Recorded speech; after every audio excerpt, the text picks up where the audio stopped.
Resident Evil Village, the game everyone has been waiting for ever since the first trailer was revealed, because we all knew it's going to bring us a rich story, great atmosphere, and compelling characters. Yes, those are the only reasons everyone bought the game, that and nothing else. And nobody cares about the game at this point. Now I'm gonna be honest with you, unlike y'all horny motherflippers, I was not actually thirsting over a tall lady, so I actually got to appreciate the qualities of the game, alright? This is also the absolute experience of Resident Evil Village, so if you have any different opinions, then you're just wrong. But don't you worry, my man. I got your back. All you need to do to have a valid opinion is to smash that like button and smash that subscribe button right now. Okay, now we can continue.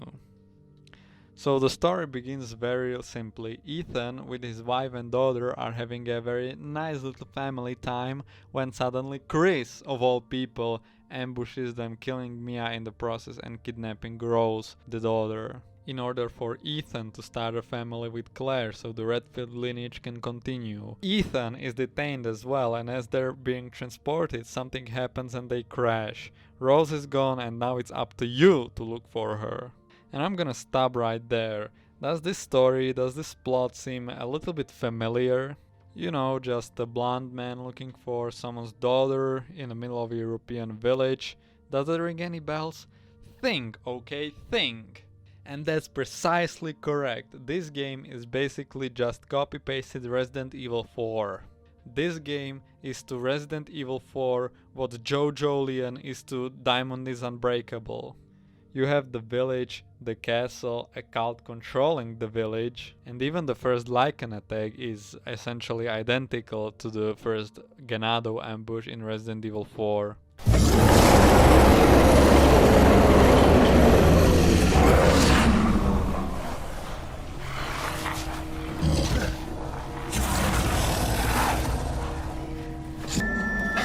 Where's everyone going?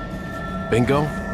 And some parts that I will get to later are very similar to some of the initial versions of RE4.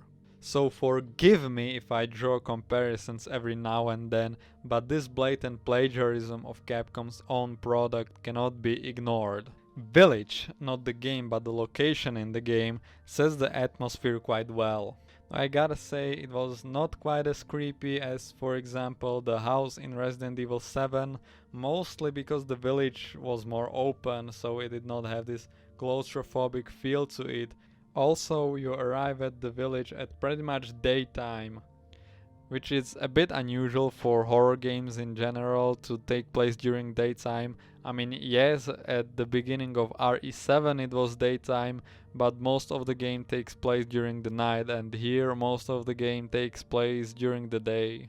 So I gotta say, the game kinda lacks in the scary department, at least at the beginning, but is still pretty immersive. As you approach the castle, you meet the character everyone's been waiting for, the one for whom this game was built. A huge personality, you might say. That's right, the Duke. Duke, easily the best character in the game, that's not even a question. He serves as your guide and a merchant. And you know what other game had a merchant too? That's right, Resident Evil 4! The Duke even says this. And the line also confirms that the Duke and Merchant are friends, so that's wholesome. So I think it's pretty clear that Capcom looked at Resident Evil 4 and recognized it as the greatest game of all time, so of course they took some inspiration from it. So who can really blame them? Unlike the Merchant though, the Duke also seems to have a larger part in the story, and even seems to be a part of the lore. Oh, right, and you also meet the 5 main villains shortly before, which is cool, I guess. And then finally you enter what's probably the best location in the game, Castle Dimitrescu. Or Dimitrescu as they call it in the game, but that just doesn't sound right, so I'm just gonna call it Dimitrescu. And the villain of this location is, yes, you guessed it, none other than Lady Dimitrescu herself. and also her 3 daughters. And why do I think this is the best location in the game? It's got the best atmosphere and a nice sense of pacing, as the daughters are nice mini-bosses that set up what's to come with Lady Dimitrescu quite nicely. And there's also a game in the franchise that also happens to feature a castle as a prominent location, and the castle there also happens to be the best location in that game. So you can guess down in the comments which game it is. And I'm not sure if I'm the only one who noticed this, but there is like a striking contrast between Mama D and Salazar in RE4. While both are castellans of their family's castles and both religiously follow their leaders, but while one is tall, older than she looks and mature, the other is short, looking like an old man despite being only 20 years old and childish. So am I just seeing things that are probably coincidental? Well, yes, technically. But there's also a slight possibility that everything that Capcom has done ever since Resident Evil 7 was to set up Resident Evil 4 Remake and to test how audience is gonna react to certain elements because they know that they cannot mess Resident Evil 4 Remake up. So anyway, as you make your way through the castle, you also meet the daughters, Bella, Cassandra and Daniela. Instead of being scary though, they come off as a bit silly. It was honestly quite fun to fight them rather than it being a scary and a stressful experience like it's usually with Resident Evil bosses. I should also mention how this game had a bit unusual way of fighting the bosses, at least for me. Like, I found that the best way to fight the sisters was with the knife, which has never happened to me in Resident Evil before. And I know that there would now be all the speedrunners shaming me for not finishing the game knife only, and I'm sorry, I suck, I can't help it. So the way you defeat the sisters is by exposing them to cold weather and then hitting them a couple of times. So it's a good thing that the main character is called Ethan Winters and not Ethan Summers. Good joke, me, good joke. Yeah, so sorry sisters, but she is my mom too now. And each sister also drops a crystallized version of her body part, which is a recurring theme with the bosses in this game. So at some point we get a good old stalking sequence. And who is following us around the castle, you might ask? Well, it's of course Mama herself. And I know what you might be thinking. Why would I even run away from her? She is the reason why I bought the game in the first place. And trust me, I get it. But let's pretend just for a second that you actually want to run away from her. And it's not even a hard task at all. Like in my playthrough I had barely encountered her. And I think there's like 2 moments when she's actually scripted to appear right as you open the door. One is when you're leaving the rooftops and the other is I think when you get the final mask to get out of the castle, and then her tags are not even that hard to avoid. I mean, don't get me wrong, it's not as bad as in Resident Evil 3 Remake where each nemesis chase scene was scripted. Lady Dimitrescu was probably just very limited in terms of which areas she can access. Or maybe I was just very lucky. Or now that I actually think about it, maybe Capcom actually foresaw that everyone would thirst over a Lady D, so instead of making her chase you, you are chasing her. Truly genius Capcom, 10 out of 10. So after defeating the sisters and solving a series of puzzles, you get your hands on a dagger about which you read in a note earlier that is supposed to kill monsters and demons. But Mom, I'm just gonna call her Mom from now on, catches up with you very quickly. So you stab her with the dagger, but oh no, the dagger actually falls away and then is never seen again. The dagger would actually come in handy. Why didn't I go look for the dagger? Anyway, so Lady Dimitrescu boss fight begins, and in a very Resident Evil fashion she transforms into a big flying monster. And if you thought she was attractive before, then oh wait until you see her now. In this fight the game encourages you to use the sniper rifle that you found earlier because Mom is of course flying. It's a very epic fight on the top of the castle. She later comes closer to you, which you could use a shotgun to shoot her, but It's up to you, I mean, you can use whatever you want. And that's about it. It's a very standard Resident Evil boss fight, maybe except for the fact that you are using a sniper rifle in the beginning. It's actually very similar to a boss in Resident Evil 5 whose name I don't actually remember, but it was also like a big bat-like boss. So after Mom's tragic demise, she leaves behind the beautiful Crystal Dimitrescu. Now these crystals you can actually sell to the Duke, but with Crystal Dimitrescu I decided not to sell it for no reason at all. Ethan also finds a strange flask and then continues on his merry journey to find his daughter. Silly Ethan, little did he know that a part of his daughter is actually inside that flask that he just found, as the Duke reveals when you get back into the crazy, noisy, bizarre village. Duke also gives you a map of treasures hidden around the village. What a precious guy, he obviously wants you to win. You just can't help but love him.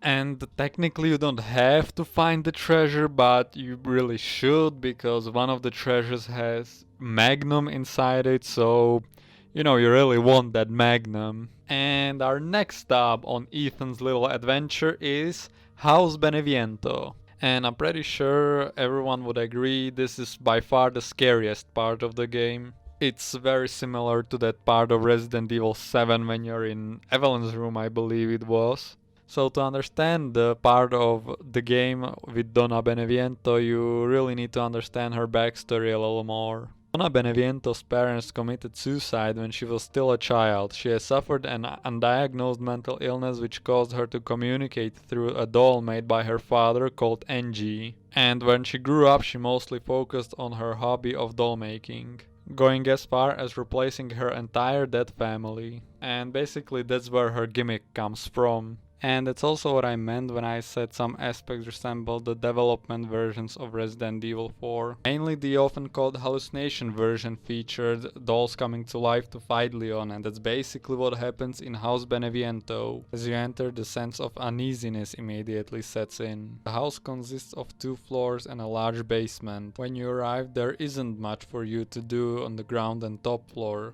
but above the staircase you can notice the picture of Donna and Angie, which gives you a bit of foreshadowing of what's to come. And when there is nothing to do on the 2 floors, there is only one place left for you to go: the basement, because nothing can go wrong in there. The elevator takes you down to a large corridor, which is pretty standard for horror games, as you never know what might await you behind the corner. And behind the door at the end, Angie is waiting for you with another flask.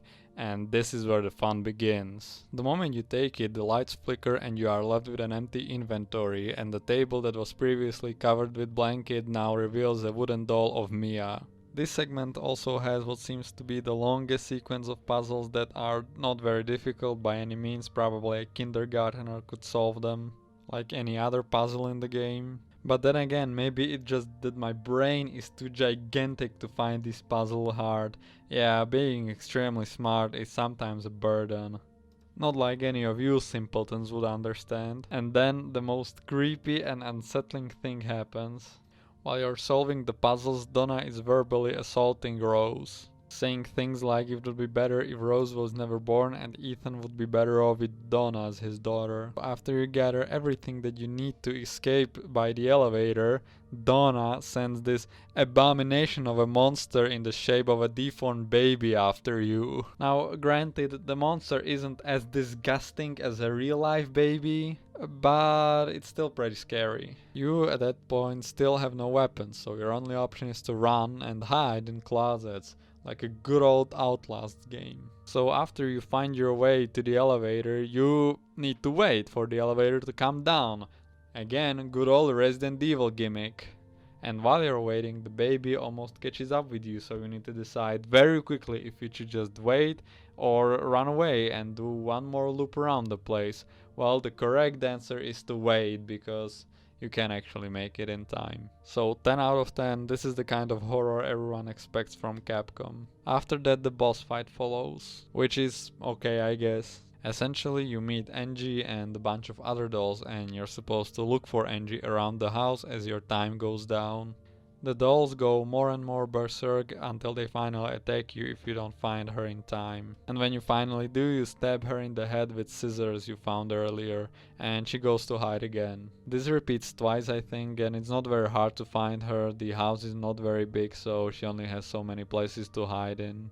Then you finally kill her and reveal that it was a hallucination all along and you did in fact kill Donna herself. You now have the flask, the weapons and the doll you can sell to Duke. At that point I thought saving all the main boss jobs would either give me an achievement or unlock a secret.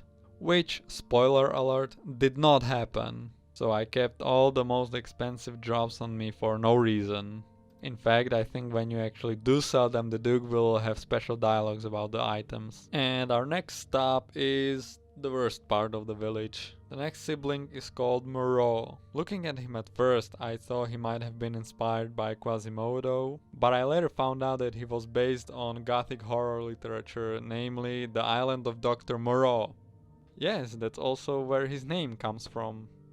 Very little is known about his past, but it's possible that he used to be a sailor at one point in his life due to the tattoos on his left arm. Unlike the other house lords, Moreau totally lacks self-worth and confidence, partly because of his grotesque appearance, which is understandable if he stands next to the sheer beauty of Lady Dimitrescu or Heisenberg. It's also at his location where we find out more about the Cadu experiments. When we actually meet him, we get the flask right away, and he quite literally begs us to give it back because he's worried about Mother Miranda abandoning him.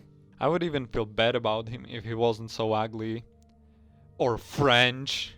So we take Rose and he decides to trap us with these weird enzyme walls. Yeah, Moreau is supposed to be like a disgusting boss. At first Moreau mutates and chases you around the reservoir as you're trying to find a crank for the windmill for the power to drain away the water. You must evade his attacks from the water when he jumps out in his fish form. And I don't wanna say anything, but are you aware of another game that has a fish boss? Yes, that is right. Resident Evil 4. So leave a like if you knew that. So when you manage to drain the water, Moreau mutates even further, and from that point it's your standard Resident Evil big monster fight. You know, he chases you around, you shoot him, it's fun. He even sometimes vomits acid into the sky which rains down so you have to hide. After you defeat him, he explodes and leaves behind his crystal. You also get to keep the crank you used to operate the windmill. Cause, you know, the crank, it wouldn't be a Resident Evil game if it didn't have the crank. Resident Evil 4 didn't have a crank though. And it also unlocks the path to the Magnum, so make sure you get it. And I didn't like Moreau or his level because it was not so interesting or captivating as the previous two. It wasn't scary and it wasn't hard. The windmill puzzle was lengthy and annoying, and even more annoying was Moreau himself. After Beneviento and Dimitrescu, he did not seem threatening at all despite being a big monster. The only interesting thing about it was Chris. Yes, you briefly meet Chris before the boss fight begins. He just tells you to stay out of his way. But yeah, that's it. Not very good part of the game. And then the last sibling, and I did not expect this to be the case, but the actual best sibling in the village, Heisenberg. Heisenberg gets in touch with you right after you defeat his brother. From the get-go we can see that he's different from his siblings. Yes, Heisenberg is in fact not like the other girls. He's not insane. Well, okay, he might be insane, but he's not devoted to Mother Miranda, and instead schemes against her to take her down. He's sort of like Lucas from Resident Evil 7, who as it turned out was actually evil and not controlled by Evelyn. But Heisenberg is so much better. His lines are delivered brilliantly and his mannerisms are great. He's honestly the greatest antagonist in Resident Evil since Wesker. And when I say Wesker, I mean this one, not the other one that nobody cares about. Not that there were many good villains in Resident Evil. Upon meeting Carl, he offers you a choice. You either help him defeat Miranda by using Rose, or you die. Which you actually had to choose, like in Resident Evil 7 when you had to either save Zoe or Mia. But for some reason Ethan chooses to not help him. Seriously, Ethan didn't even bother to ask anything. I mean, what if Rose would be okay after the procedure? I mean, then why not? But whatever, Ethan decides to be a big pile of dicks, doom possibly the entire world and leave poor Carl. And you then have to get away from Heisenberg's factory. It's an okay location, but I'm not really a fan of the mechanical setting and the machine-based enemies called soldates. It's also a bit hard to navigate, especially if you're trying to get everything. Although I guess that's a good thing because it adds to the horror. When you get through the place you meet Chris again and he reveals some big stuff. For example, that he never actually betrayed the Winterses and the woman he killed in Ethan's house was not Mia, but you guessed it, Miranda. But she survived. And Chris is in the middle of building a literal fucking tank. I don't know how he built it so fast, but he did, and we're supposed to use it to kill Heisenberg, who is now mutated and turned into a giant machine monster. Yeah, it's such a ridiculous fight, and this line just tops it off. That boulder punching asshole! But you're first! Heisenberg destroys the tank and now you have to fight him head on. Poor Carl gets defeated, but Ethan is pretty beat up at this point too. At last, Mother Miranda approaches us and says some basic villain stuff and then fucking kills Ethan. Yep, Ethan is fucking dead. Honestly, we deserved it after what we did to Lady Dimitrescu and Heisenberg. So yeah, Ethan is gone after all this. This is how it ends. Oh, but wait, the game isn't over yet. You can now play as Chris. You get an assload of guns and a karambit knife, which is always a win, and are now raiding the village with your squad. Playing as Chris, you get through your enemies very easily. Hardest part about it is probably trying to fend off waves of Lycans when you're waiting for your special gun to recharge to destroy the wall of Megamycete. And Chris's mission here is to blow up the village. Because of course it's Resident Evil, of course it's gonna end with an explosion. And then one big revelation after another happened. It's revealed that Oswald Spencer, the founder of Umbrella, actually knew Mother Miranda. He knew of the Megamycete and he knew that she became immortal. This village was actually even the origin of Umbrella, as he based it off the murals he found in the caves. Eventually parted ways because, as it's revealed, Miranda only wanted to bring back her dead daughter. All of her children were just experiments to bring back Ava, the daughter, but they weren't good enough. Except for Dimitrescu and Carl, who were too perfect. Miranda was also approached by an organization of which Lucas Baker was a part of, and they offered to create Evelyn. But that was to her just another failed experiment. But I think that explains nicely why Evelyn was so obsessed with having a family, because that's what she was created for, to be Miranda's daughter. And Miranda plans to use Rose for the same reason, because she, for some reason, is the perfect vessel. And Chris then finds Mia, wow, she's alive. And you know who else is alive? You guessed it, Ethan, he didn't really die. Or did he? Ethan is having a dream about Evelyn, and she tells him that no, Miranda didn't kill him. She couldn't have, because he was already dead. That's right, folks, Ethan died all the way back in Louisiana. Jack killed him. From that point, Ethan has been nothing but mold. That finally explains why Ethan is capable of reattaching limbs just with the strange fluid. It doesn't explain how he was able to reattach the sleeve unless the jacket is mold too. I was actually surprised by this. I did not expect a somewhat logical explanation. Ethan then wakes up to find out that he has been saved by none other than the Duke. What a precious guy. Ethan then tells him that he has to kill Miranda and asks Duke what the hell even is he. To which the Duke gives an ambiguous answer. You can trade with him one last time and then you say goodbye. Miranda is in the middle of the ceremony when we reach her, and then the fight begins. Miranda brags about how she's gonna kill us and how Rose is gonna have a good life, blah blah blah, standard villain stuff.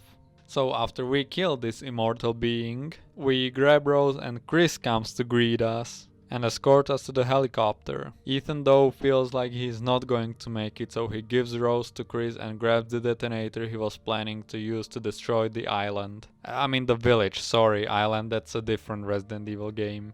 Chris is left with no choice but to take her to the helicopter and leave Ethan behind.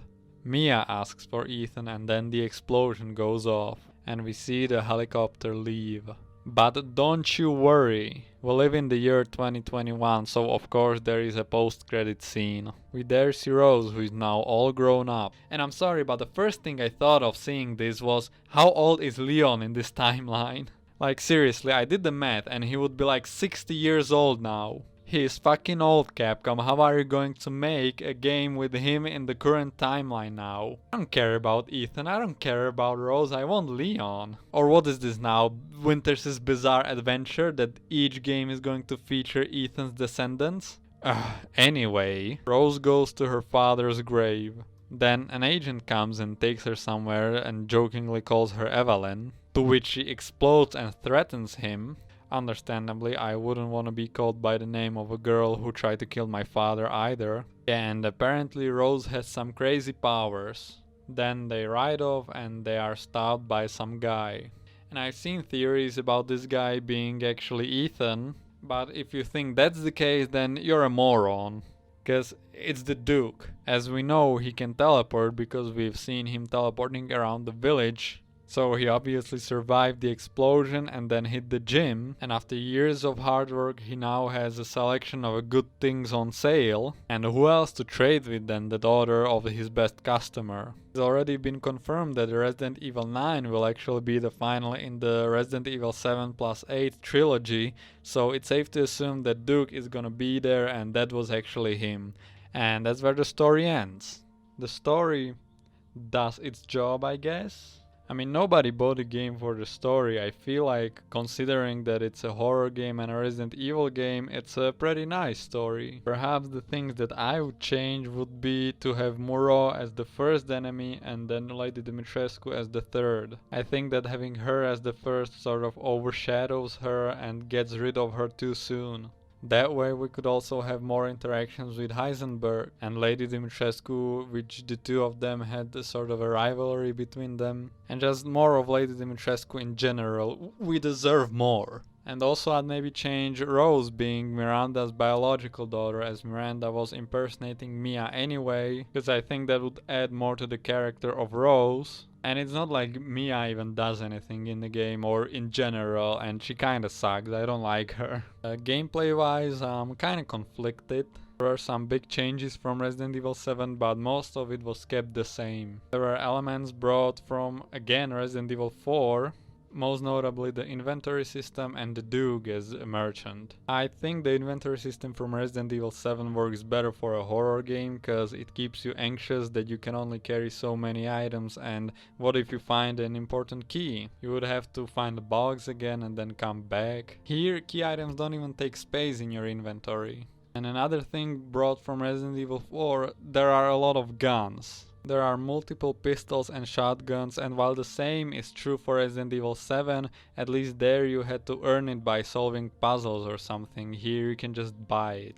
You can also kill chickens and fish for food, which fishing is actually a Resident Evil 4 reference, as we all know. And they have a permanent effect on you, which again I didn't know, because I thought if I don't eat any animal I would get an achievement, which didn't happen. When it comes to puzzles, they're fine, they're your standard Resident Evil puzzles. Except for that one annoying physics base that makes no sense, because any normal person knows that the torch wouldn't lose momentum so quickly. But yeah. The ball puzzles were kinda nice, although a bit hard to navigate sometimes. And with the gameplay, what I really hated and bugs me all the time, and it happens in every Resident Evil game, is that when you enter a cutscene, you have your first handgun despite not even having it in your inventory anymore. And I know it's like a small thing, but oh my god, it makes me so mad for some reason. Once you complete the game, you can unlock a bunch of stuff using these skill points that you earn from being skilled. One of these is the Mercenaries mode, which is a nice mode, but I still prefer Resident Evil 4 Mercenaries. Mainly because you can unlock characters there. You unlock special weapons so you can replay the game with a different approach. And you can unlock figures of characters so you can stare at Lady Dimitrescu. So the game is nicely replayable, I finished it twice already. And with that being said, I would rate the game like 7.5 out of 10. Nice game, I like the story more than I like it in Resident Evil 7. But gameplay dives more into the action territory, which is dangerous with this franchise, so watch out for that, Capcom. Because I know you're absolutely watching this video now. Resident Evil 4 is still the best game ever created. So yeah, thank you for watching. And listen, if you haven't liked the video up until now, then what are you waiting for? Do you realize the full gravity of your choices? The things you do have consequences. So by not liking this video, you could doom the entire world. Do you want that? Do you want everyone to suffer? No.